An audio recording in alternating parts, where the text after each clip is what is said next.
Hello, good afternoon mga Zay, mga Zoy. Welcome po sa aking YouTube channel. So for today's vlog ay isi-share ko po yung aking halaman na pampaswerte, swerte sa negosyo, swerte lahat-lahat po, swerte lahat.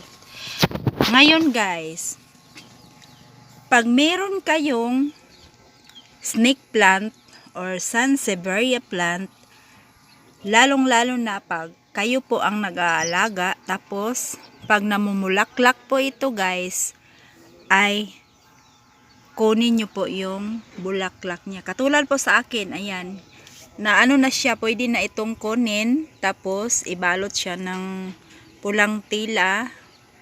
Kunin nyo po ito guys tuwing Martes ng umaga at Bernis ng umaga, tapos balutin nyo po sa pulang tela, lalong-lalo na yung ganito na na ano na siya, yung parang na ano na siya ba, yung nalalanta na siya, pwede na itong kunin guys.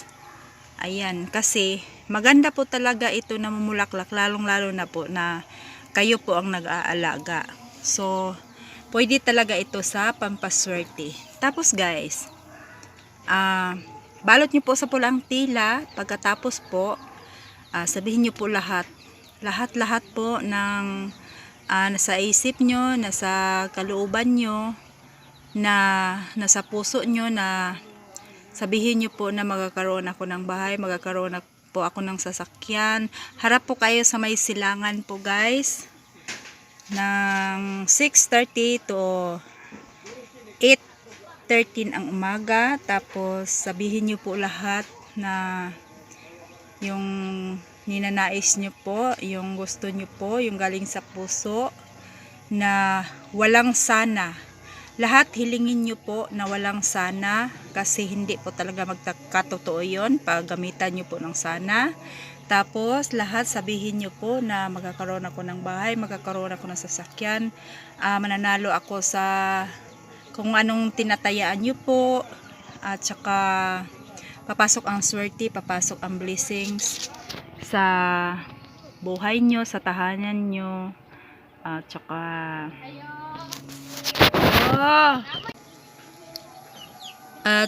ano po, lahat po ng gusto nyo pong sabihin nyo na po.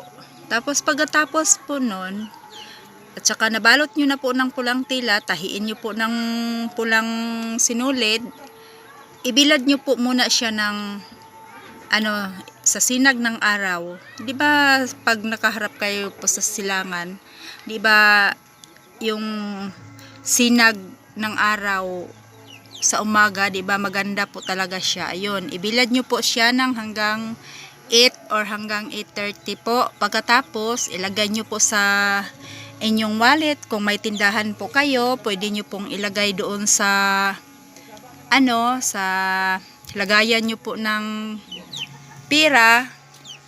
So yun, pwede nyo po doon ilagay.